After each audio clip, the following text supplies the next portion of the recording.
جی ناظرین، بریک کے بعد ایک بار پھر آپ کو خوش آمدید کرتے ہیں. بات کریں گے زید حامد صاحب سے، جو پاکستان کے بارے میں گریٹر پلان کی کچھ باتیں ہوتی ہیں اور کہا جا رہا ہے پاکستان میں انارکی پیدا ہو رہی ہے، حالات مصر تیونس جیسے حوالہ دیا جا رہا ہے انقلاب کی جانب جا رہے ہیں، تو ہوگا کیا؟ آپ کو کیا لگ رہا ہے کیا ہونے جا رہا ہے؟ دیکھیے ایک بات ذہن میں رکھیے گا کہ یہ حکومت خوش نصیب ہے کہ ابھی تک امریکنز نے اس کو تبدیل کرنے کا فیصلہ نہیں کیا، کیونکہ امریکنز اس کو لے کر آئے تھے مشرف کی جگہ پر کچھ مزید پاکستان کو بالکنائزیشن کے لیے، جو یوگوسلاویا آپشن پہ انہوں نے کرنا تھا. اس حکومت کے بدلے ابھی امریکنز کے پاس کوئی دوسرا آلٹرنیٹ یا نہیں آیا ہے، اسی لیے حکومت چل رہی ہے ابھی تک. ورنہ اس حکومت کو خودکشی کرنے کے لیے انہوں نے تمام وہ کام کر دیے ہیں جو کوئی بھی حکومت خودکشی کرنے کے لیے کافی ہوتی ہے، جو انارکی ہے، جو کرائسس ہے، جو انارکی ہے اس وقت ملک میں. دوسری بات کہ پاکستان کی فوج اس حکومت کا تختہ نہیں الٹ رہی، مارشل لاء نہیں لگا جیسے مصر میں. حقیقت میں تختہ الٹا ہے فوج نے، عوام کا صرف پریشر بلڈ ہوا تھا. تیسری بات یہ کہ مصر کی سپریم کورٹ ویسی نہیں ہے جیسے پاکستان کی سپریم کورٹ ہے. پاکستان کی سپریم کورٹ عدالتی نظام کے ذریعے اس کو گھیرنے کی کوشش کر رہی ہے. یہ حکومت اگر گرے گی اپنے اعمال سے گرے گی، سپریم کورٹ کے فیصلوں سے گرے گی، یا اگر انارکی اس لیول پر پھیل گئی جس لیول پر مصر میں پھیل گئی تھی تو اس کے بعد پھر فوج ٹیک اوور کرے گی. یہ حکومت صرف اس لیے بچی ہوئی ہے کہ حسنی مبارک کو تبدیل کرنے کا فیصلہ امریکنز نے 3 سال پہلے کر لیا تھا، جیسے مشرف کو تبدیل کرنے کا فیصلہ کیا تھا. لیکن اس حکومت کی ریپلیسمنٹ ابھی امریکنز کے پاس نہیں ہے. ڈیوس کا کیس جو ہے یہ شاید اس حکومت کا واٹرلو بن جائے. کیوں؟ یہ امریکن ڈیسپریٹ ہیں ڈیوس کو لینے کے لیے. یہ حکومت دے نہیں سکتی، اگر دے گی تب مرے گی، نہ دے گی تب مرے گی. تو یہ ڈیوس جو ہے یہ حکومت کو اگر یہ دے گی انقلاب آئے گا، ریمنڈ ڈیوس کے ذریعے انقلاب آئے گا. لوگ کہہ رہے ہیں کہ عدالت کے فیصلے کو بھی ہم نہیں مانیں گے اگر امیونٹی دے دی گئی اور پبلک سینٹیمنٹ کو اگر سامنے نہ رکھا گیا. بالکل، آئی تھنک پبلک سینٹیمنٹ بہت زیادہ امپورٹنٹ ہے اس پہ، اور اگر یہ غلطی کرتی ہے یہ حکومت تو پھر ان کو عوام کو جواب دینا پڑے گا، بہت سمپلی پٹ. بٹ جس چیز پہ مجھے تھوڑی فکر ہو رہی ہے وہ یہ کہ کیونکہ جب لوگ دھرنوں میں نکلتے ہیں، کیونکہ میں آج کافی پچھلے 1 سال سے خاص طور پہ میں نے کافی وہ دھرنے اٹینڈ کیے ہیں، تو وہ اسپیسیفک ایک ایشو پہ، اپنے ایشو پہ لوگ نکلتے ہیں. عوام ان کے ساتھ اب تک نہیں نکل رہی ہے. سول سوسائٹی جب نکلے گی اس ایشو پہ جو افیکٹڈ لوگ ہیں ان کے ساتھ، پھر وہ والیوم آئے گا اور پھر ریلی ہر چیز بہتری کی طرف موو کر سکے گی. ابھی تک پریشر اتنا نہیں آیا ہے اس حکومت پہ. ایک جو ہوتا ہے نا کنورجنس آن ون پوائنٹ، اب ایجپشنز کا کیا ایک پوائنٹ تھا، گو مبارک گو، that was it. یہاں ابھی تک ڈفرنٹ ایشوز چل رہے ہیں، ہر شہر میں الگ الگ دھرنے چل رہے ہیں. سب ایک ساتھ جب آئیں گے نا پھر ان کو سمجھ میں آئے گی، اور سب ایک ساتھ آ سکتے ہیں. اسما پوچھئے بلوچ صاحب سے. سنیں گے تو بالکل سن رہی ہیں ماروی، آپ کو سنیں گی. کیا واقعی پاکستان میں جیسے وہ چھوٹے چھوٹے دھرنے، چھوٹے چھوٹے جو لوگ جلسے جلوس نکال رہے ہیں، کیا واقعی یہی انقلاب کی بنیادی وجہ بنے گی، یا ریمنڈ ڈیوس کا کیس جو ہوگا وہ لے ڈوبے گا؟ میں ایک بات بتاؤں آپ کو. بات یہ ہے کہ پاکستان میں میڈیا فری ہے، ایک پاکستان میں جوڈیشری فری ہے، پاکستان میں کمپلیٹلی فنڈامنٹل رائٹس ریسٹورڈ ہیں. پاکستان میں کسی کو جو نا جلسہ، آپ سنیں، آپ دیکھو ماروی پلیز، اب آپ کو میں خاموش ہوں، آپ بھی پلیز. اچھا، یہاں فنڈامنٹل رائٹس آپ کے جو نا کمپلیٹلی ریسٹورڈ ہیں. اچھا، آپ کو کسی کو دھرنا دینے میں کوئی کسی کو نہیں روک رہا، کسی کو جلوس جلسہ نکالنے میں کوئی کسی کو نہیں روک رہا. دیکھو وائی جب میں لوگ کس چیز کے لیے لڑ رہے تھے، لوگوں کی وائس کیا تھی؟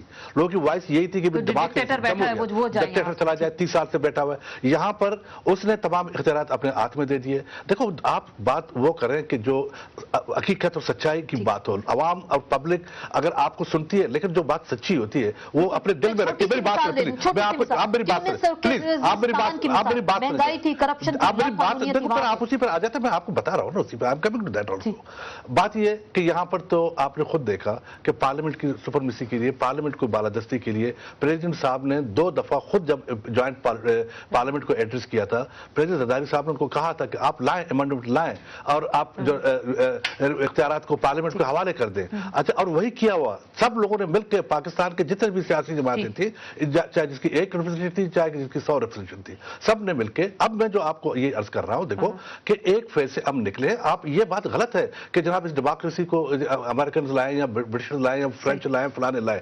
ڈیموکریسی لوگ چاہتے ہیں، عوام لوگ جمہوریت چاہتے ہیں. اس لیے کہ آپ جمہوریت نہیں ہوگی آپ کا ملک نہیں رہے گا. یہ بات آپ سمجھ لیں. اب جو میری بات سنیں، اب جو انمپلائمنٹ ہے، میری بات دیکھو، اگر دے گا، میری بات سنیں، دے گا. یہ 3 سال اتنی بڑی بات نہیں. اس 3 سال میں اس حکومت نے پاکستان میں جو آئینی پرابلمز تھے، جو قانونی مشکلات تھے، جو جوڈیشری سے جن کا تعلق تھا، اس کو تو ایک ٹریک پہ تو آپ آپ کو پہنچایا, پارلیمنٹ کو بالادست کیا انہوں نے. اچھا اب مسئلے دوسرے مسئلے, آپ نے انمپلائمنٹ کا مسئلہ ہے, آپ کے اکنامک کرائسس جو ملک میں ہے.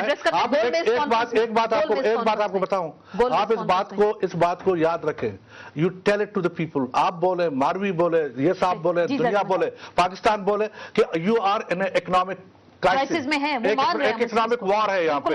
اگر آپ نے جناب اور زیادہ اگر ارسپانسبل بنے, آپ نے ارسپانسبلٹی کا مظاہرہ کیا تو پھر جو ہے نا, ابھی جو گولڈ میز کانفرنس دیکھو نا, یہ گولڈ میز کانفرنس پریزیڈنٹ صاحب نے اس لیے نہیں بلائی کہ جناب وہاں بیٹھ کے کوئی چائے پیے یا کافی شاپ پیے, ایجنڈا سیٹ کریں گے, وہاں پہ تمام پولیٹیکل پارٹیز کی نمائندگی ہوگی اور ان ایشوز کو ایڈریس کریں. دیکھو نا, ان ایشوز کو مل کے, یہ سیاستدان ہی اس ملک کو مشکلات سے نکال سکتے ہیں, کوئی اور نہیں نکال سکتا. میں بتاؤں آپ کو, nobody can take this country out of problem except political parties and except the politicians. انہوں نے پالیٹیشن ملک کو بنایا, پالیٹیشن ہی اس کو بچائیں گے, پالیٹیشنز ہی اس ملک کو بچائیں گے, لیکن پھر بھی عوام سڑکوں میں پھر بھی روزانہ لاٹھی کھاتے ہیں. جو حکومت پارلیمنٹ یہی فیصلہ نہیں کر سکی کہ ملک حالت امن میں حالت جنگ میں, پیراڈائم چینج ہو جاتا ہے. ہم اس وقت حالت جنگ میں بیٹھے ہوئے ہیں, اور حالت جنگ میں سویلین لاز نہیں اپلائی کرتے ہیں. حالت جنگ میں جوڈیشری کو ڈیلیور کرنا پڑتا ہے, ملٹری لاز اپلائی کرنے پڑتے ہیں, جیسے سوال میں آپ نے لگایا تھا. نہ دہشت گردی کو آپ روک رہے ہیں, نہ کرپشن کو روک رہے ہیں. یہ حکومت سیکنڈ ورلڈ وار میں آپ دیکھیں, چرچل واز بیہائنڈ اب جو ہوگا آپ کو چند دنوں میں ہوگا کیا, ہونے کیا جا رہا ہے, اس کو بار بار ایڈریس کریں کہ ہونے کیا جا رہا ہے. یہ جو چھوٹے یہ حکومت خود خودکشی کر رہی ہے, اس کو مزید کسی دشمن کی حاجت نہیں ہے. سپریم کورٹ اور فوج کا کردار بہت زیادہ ہوگا اس میں. دہشت گردوں کو فوج کو ہینڈل کرنا پڑے گا ملٹری لا کے تحت, کیونکہ ہم حالت جنگ میں ہیں. سپریم کورٹ کو کرپشن دیکھنی پڑے گی, اور ایک کیئر ٹیکر سیٹ اپ لانا پڑے گا جو ٹیکنوکریٹس کیئر ٹیکرز ہوں, جو اس ملک کو کرپشن اور دہشت گردی سے باہر نکالیں. ہم جا کے کر رہے ہیں, اور حالات پاکستان کے عوام کو وہی جو مشرف نے کیا, this what you want again. یہ کوئی بات ہوگی کہ آپ یہ ایک عجیب سی سینیریو آپ نے بنا لیا, ایک جو نا جی ماروی, یہ پتہ نہیں کون سے ڈریمز میں آپ تھوڑا موڈریٹ کرنے میں لوگ رہتے ہیں, عوام رہتا ہے, پولیٹیکل پارٹیز ہیں, لوگوں کا انٹرسٹ ہے, آپ کو ایسے ہی چھوڑیں گے کہ جناب کہ آپ جا کے ٹیکنوکریٹ بنا لیں. میں یہ کہنا چاہوں گی کہ اس وقت بہت ضروری ہے کہ ہم سمجھیں کہ پارلیمنٹ وہ اکاؤنٹیبلٹی نہیں دے رہی عوام کو. ایشوز وہاں اگر ریز بھی ہوتے ہیں تو وہاں ریزالو نہیں ہوتے, تبھی ہمیں باہر نکلنا پڑتا ہے.